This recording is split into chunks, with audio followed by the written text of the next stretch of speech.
Baddies. We see them everywhere, from Instagram to Facebook, YouTube, and even TikTok. Women who are considered baddies have solidified a place for themselves online. Shows are written centering around women being baddies. Songs are recorded and popularized due to the fact that they make women feel like baddies. Tutorials on how to be a baddie go viral more than I can count. Young women grow up aspiring to be baddies, while young men aspire to marry one. Being a baddie has literally turned into a culture of its own. A culture which dictates to the masses how to act, dress, walk, talk, eat, and drink. And for so many years, many people did not think to question this culture. Baddie culture has seeped itself into the fabric of our society, using its soft power type of influence to dictate to us what would be defined as the ideal woman. Unfortunately, this also includes the various ways one might choose to express themselves. Today, we will be talking about baddie culture, what it is, what it isn't, and its negative effects on the modern day hair industry. What is a baddie and where did the baddie aesthetic come from? According to Urban Dictionary, a baddie could be multiple amount of things. Here are some definitions seen on the site. A woman who can hold her own and take care of herself. She is very pretty and independent. A baddie is a bad girl who is always on fleek, slaying the game. Most of the time, these baddies grow up being bullied or lacking in confidence. Now they have the confidence to be themselves and do what they dreamed of doing all this time. They have self-respect and like having fun, like going to parties, throwing parties, etc. From a good girl that nobody thought was going nowhere, to a baddie that is successful in life. A baddie is a bad girl. She usually is thick and has fleek makeup, posts booty pics, and can be defined as a freak. Girls who are bad are extremely attractive to guys.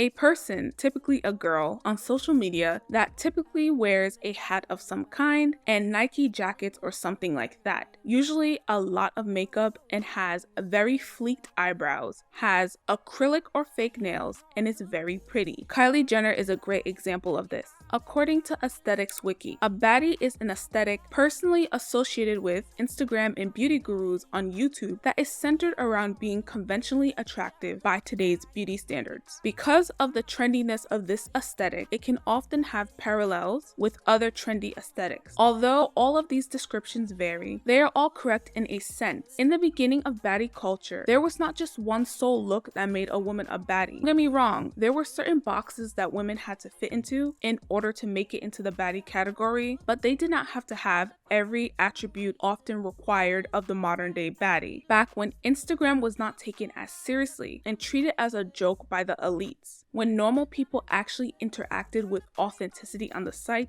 when everyday women, regardless of social class, skin color, and background, could get attention, anyone could qualify as a baddie. Social media sites of that time allowed society to set their own standard of beauty. These standards were not controlled or influenced by the algorithm at all. So no longer did the everyday person allow legacy media to dictate the beauty standard. As a result, there was no longer one elite standard of beauty because every person on earth has their own idea of attractiveness, and that would showcase itself in what the algorithm would recommend to you. This was also one of the major reasons why Instagram became so popular. The social media site had the appeal that many often feel when they are on TikTok, a place where the everyday person can have a chance to authentically converse, socialize, and build an organic following without the influence of legacy media and legacy entertainment. But I digress. There were career baddies, educated, beautiful women who were deemed attractive by a group of people on the internet. There were baddies who were nurses, baddies who were teachers, med school baddies,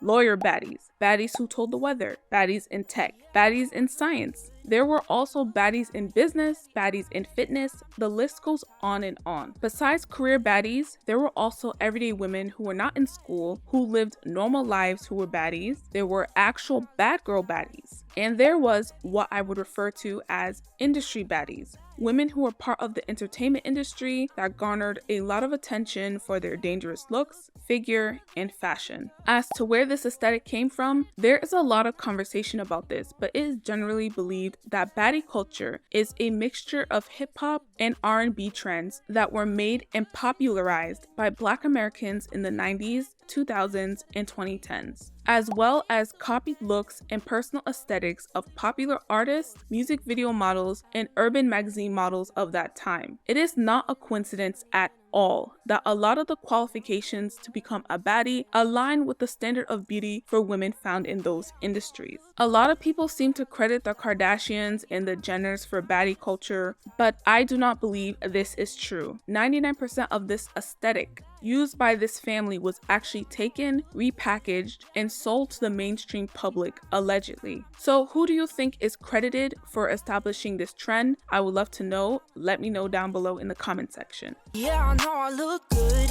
Yeah, I look fly. Baby, I'm just your type. I'm a baddie. I'm a baddie.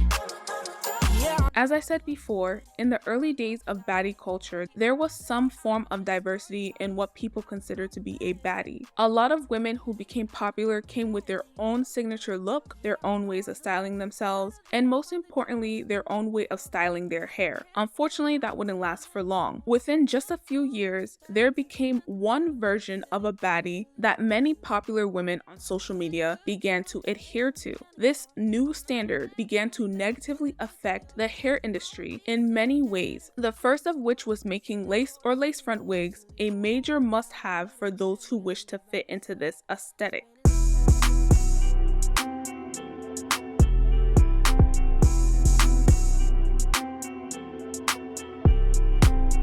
It is no secret that having a lace front is a necessary requirement in order to be considered a baddie by most people in today's society. The ability to change the entire color, cut, length, and overall look of your hair within a short period of time became extremely desirable. So, how did these baddies go from having their own individual style to practically all of them rocking lace fronts? There is a lot of speculation, but I believe there are multiple reasons why this happened. The first being brand development and trying to thrive in a highly competitive environment. There came a time when a ton of women who gained some sort of following on social media began to want to further themselves by making themselves into a brand. Many of these ladies were already attracting the attention of very prominent people in the entertainment industry and being invited to exclusive parties and events. So it was a no-brainer that these women would decide to pack up and move to areas that offered them more opportunities, LA being one of the most popular options of relocation. And guess what happens when some of the most beautiful women in the country and world find themselves in one location?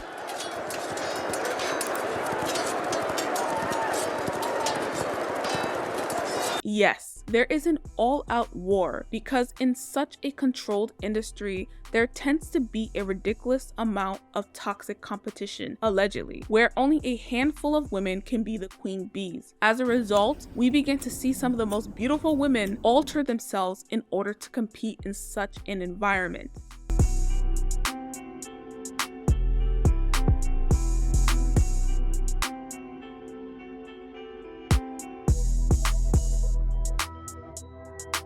We see this reflected in the way these women began to style their hair as well. The extravagant and elaborate lace front styles that were often worn by rap, R&B, and pop stars were adopted by those who subscribed to or who were intrigued by baddie culture. Yes, these online personalities began to copy the playbook often used to make female stars in the entertainment world, and it might be due to the fact that some might have also believed that they were celebrities themselves. Unfortunately, many of them did not have celebrity money or connections and could not keep up with the extremely high cost of maintaining lace front and lace wig styles. Am I calling them broke?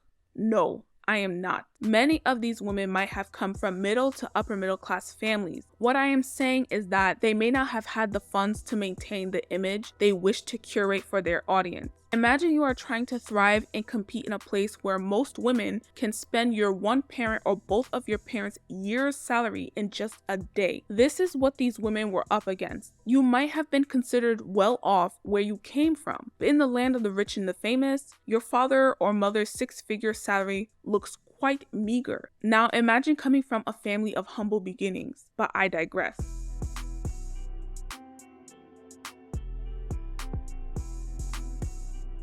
Like I stated before, many of these women could not afford the extreme high cost that came with styling their hair like a celebrity. Thus, they began to trade exposure to acquire such services. It became the norm to slide into the DMs of up-and-coming hairstylists with an offer and vice versa. Hair companies who wished to get their name out there offered behind-the-scenes deals as well. Unfortunately, during this time, there was no law that required influencers to tell their audience if the product was a sponsored post, so many followers did not know that a lot of the hair services they wished to replicate were being provided for free, or if the extensions were borrowed, etc.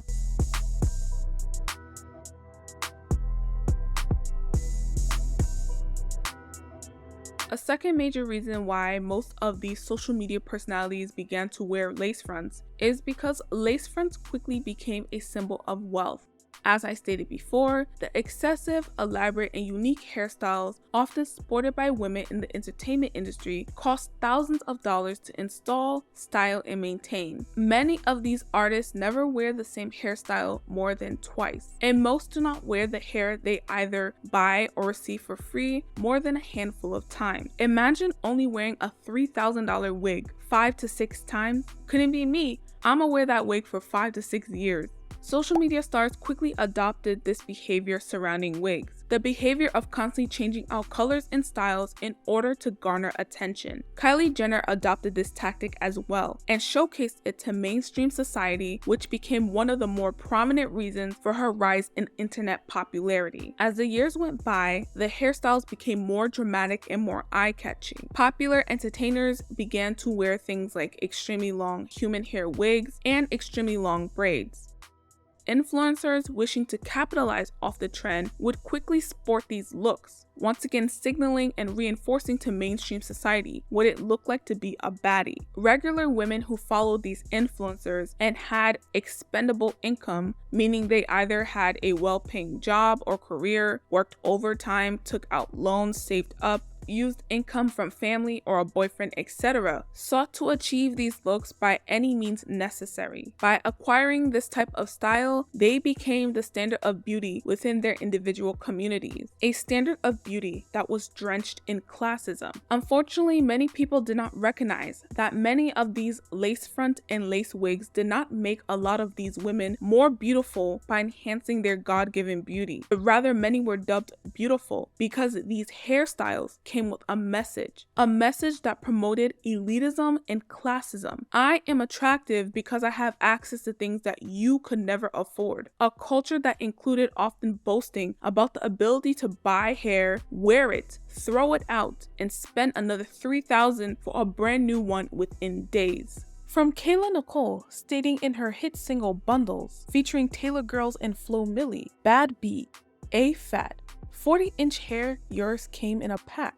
To Ariana Grande stating in a song, "You like my hair? Gee thanks, just bought it." To Cardi B rapping in the newest Glorilla hit, "Long bleep weave, it be tickling my butt crack." These subliminal messages are everywhere in our society. This is just a quick detour from the original topic, but we see how the Black girl luxury movement became littered with controversy over a topic vastly related to hair extensions, luxury, and beauty. We, Dynamic Touch, ended up joining the conversation during this controversy last year and talked about how hair extensions were tied to the appearance of wealth, and as a result, Dynamic Touch was briefly featured in a Allure magazine article titled, "Why Don't You See More Natural Hair in #BlackGirlLuxury TikTok?" It turns out that we were not the only ones who observed this as well. Johanna Luckett, a research fellow at the Max Planck Institute for the Study of Religious and Ethnic Diversity, had some very interesting points to add to this topic, so I thought I would include it in this video. In the article, Dr. Luckett states that the hair carries a message. It tells those we meet what a person can and cannot afford, and how much they are willing to invest in their hair. Wigs and extensions are the type of accessory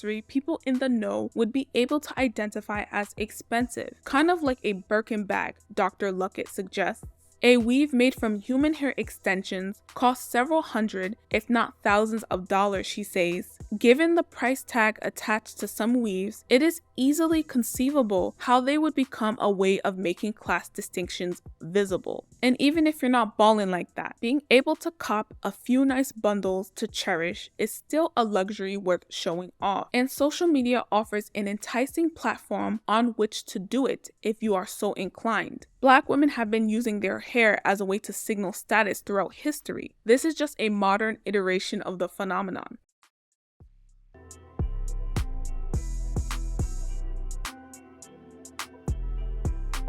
Just like Dr. Luckett said, copying a few nice bundles, or in this case, a few nice lace front wigs, became something worth showing off, and the internet gave people the perfect platform to do so. Trends began to spread quickly online, and many people began to take interest in how they could achieve such looks, but at a reasonable price point. Lace front wigs and frontal applications began to dominate the hair industry outside of elite circles. Cosmetologists and stylists began to make lace front and frontal application their primary service due to its high demand and how lucrative it became to offer this service. YouTube became a go-to place for those who wanted to learn how to apply these units themselves, which attracted the attention of foreign hair companies wishing to make space for themselves in a highly competitive marketplace. These companies began to collaborate with YouTubers in order to create a way for them to easily reach their target demographic. This was an extremely big deal because they no longer had to rely on beauty supply stores or private labeling for luxury hair companies in order to drive sales. They could sell from the factories directly to the consumer. Synthetic hair companies also took note of the trend and how the internet was driving sales and began to make major investments into bettering their synthetic fibers and creating synthetic lace front wigs. Speaking of synthetic wigs, what do you use to keep your synthetic hair from tangling? Are you still waiting until it becomes a ball of snapped ends and tangles before cutting it,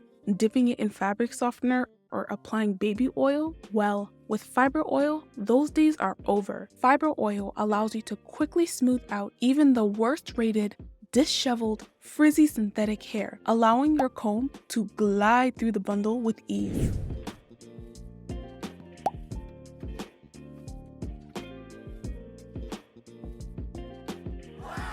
Feel comfortable wearing longer lengths of straight synthetic hair, knowing that you have a portable, quick, and efficient way to keep your synthetic tresses looking gorgeous throughout the day. A reliable product that's long-lasting, that's lightweight, so it's easy to carry for those on the go. Try fiber oil and change your synthetic hair experience forever. Ideas and techniques created by Black YouTubers during this era was quickly replicated using what I call social media stalking, a behavior in which companies hire employees to watch and document online activity in order to quickly replicate these original ideas for profit, which led to many scandals concerning the stealing of lace front application techniques. But that's a story for another time. Within just a few years, the lace front wig and frontal application went from a style that was mostly for the elites to something even women from humble means could achieve. Some women were even wearing their lace front wigs months at a time, which was vastly unheard of just a couple years prior to this trend. It was no longer unique to have a lace front wig installed, and many people enjoyed this style until mid-2019, when we began to see the first signs that this industry dominating trend had reached its peak and was beginning to trend downward.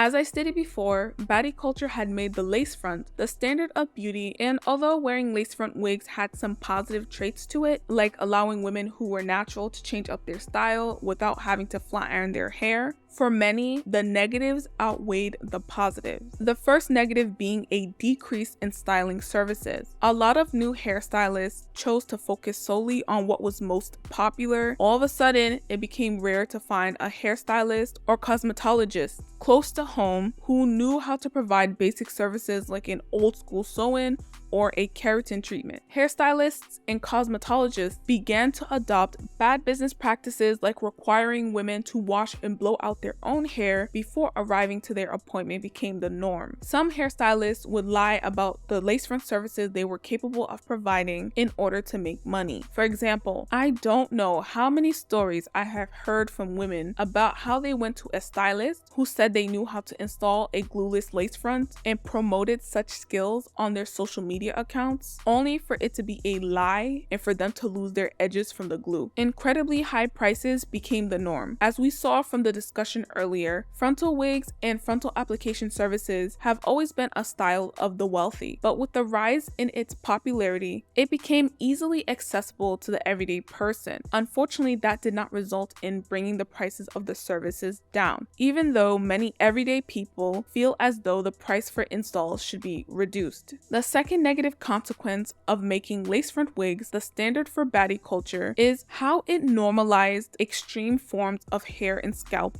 damage. I don't know how many women and young ladies, as young as 16 in some cases, are suffering from this issue due to lace front wigs. Some women and young ladies were suffering at the hands of hairstylists and cosmetologists who were not properly trained. And by properly trained, I don't mean a license, I mean those that are well versed in techniques that are safe and effective, as well as those who have the skills and the experience. But also some suffered self-inflicted damage to their hair and scalp due to a site that many of us value and cherish, YouTube University, allegedly. You see, although there were some content creators demonstrating non-harmful application, styling, and removal techniques, there are even some who invented techniques that were safe and effective. There were also many who were using and showcasing damaging methods in their tutorials. Many of the people learning from these content creators did not know how to decipher between information that was helpful and information that was dangerous.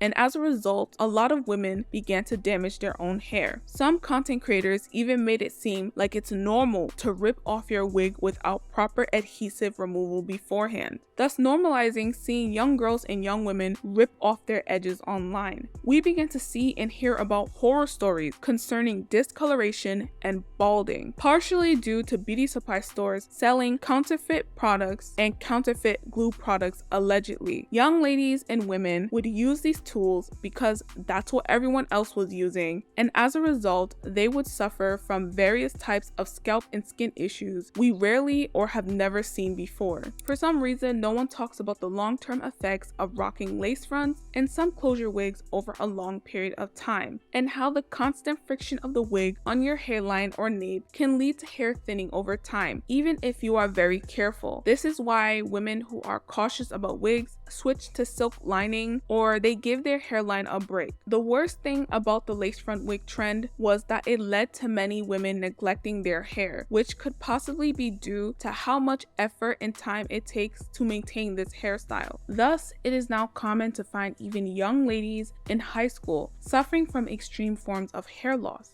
I thought that getting rid of relaxers was supposed to eliminate this issue. The third negative consequence of baddie culture, making lace front wigs the standard of beauty, was how quickly natural hair was deemed as subpar by many. Some might be surprised that I am saying this, but it is true. Despite the natural hair movement being at its peak in popularity, natural hair was deemed as vastly unattractive by the masses during that time. It was especially true for women who did not have a looser curl pattern and for women who had shorter hair. If your hair was not full enough or long enough as compared to the extensions, your hair was considered ugly as well. Many of these young ladies also noticed that they received far more attention with lace frontals and bundles than if they wore their own hair. In order to avoid being labeled as a plain Jane, some began to buy into the baddie aesthetic. Little do these women know that a lot of the trends that we unconsciously take part in and that are pushed to us on social media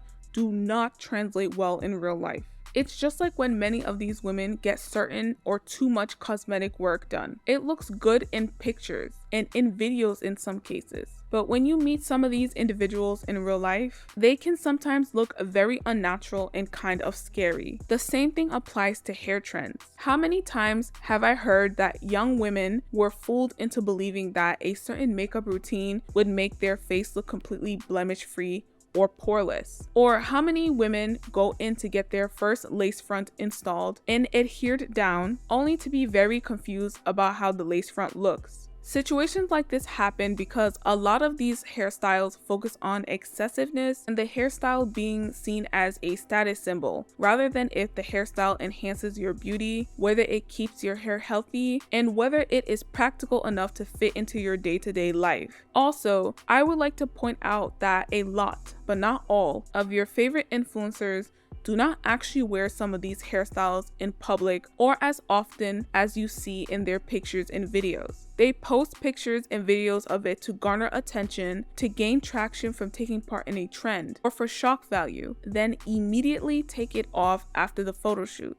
The same thing is done for hairstyles worn to certain events. They are promptly removed after. These social media growth tactics create an unintentional false reality for some consumers because they actually believe that these women style their hair like this most of the time, when it is often far from the truth. Some women even begin to hate their natural hair as a result of these false realities. Why doesn't my hair look like my weave? My hair is too thin. Some women even developed an addiction to wigs, weaves, and extensions. No one really talks about this, but hair extensions can be very addicting, especially if you have negative feelings or deal with hate concerning your hair. I personally have seen the effects of this in young Black women in my community, and it is something that is destroying the self-esteem of young women before they even get a chance to spread their wings. Hair extensions should be used as a tool and should not define your self-worth because it is an enhancement. Society is painting a picture to these young women that you by yourself isn't enough, that you must have all these things in order to be someone in society, which couldn't be further from the truth. In conclusion, put yourself in your hair first over trends and an image. If you love lace fronts, invest your time and money in learning how to safely and effectively apply it. That way you can rock the hairstyle you love while your natural hair is growing and flourishing. This applies to any way you wish to style your hair. Once you put your hair first above all forms of hairstyling, your natural hair will flourish because your hair will always be more important than any weave or wig. Last but not least, do not let a trend define your beauty. Being a baddie does not make you better or less than anyone else. Just be yourself and find a style that fits you. Thank you all for listening and thank you for watching. I would love to hear your own thoughts and opinions on this topic in the comment section below. Please make sure to like, comment, and subscribe, and I will see you next time on Dynamic Touch. Yeah, I know I look good. Yeah, I look fly. Baby, I'm just your type. I'm a baddie. I'm a baddie. Yeah, I know I look good. Yeah, I look fly. Baby, I'm just your type. I'm a baddie. I'm a baddie. Yeah, I know I look better than all the girls that you knew before. Had your chance, but I'm not playing anymore. Come through, get your bags, let them at the door. Silly boy, silly boy, silly boy. Feeling good, change my hair and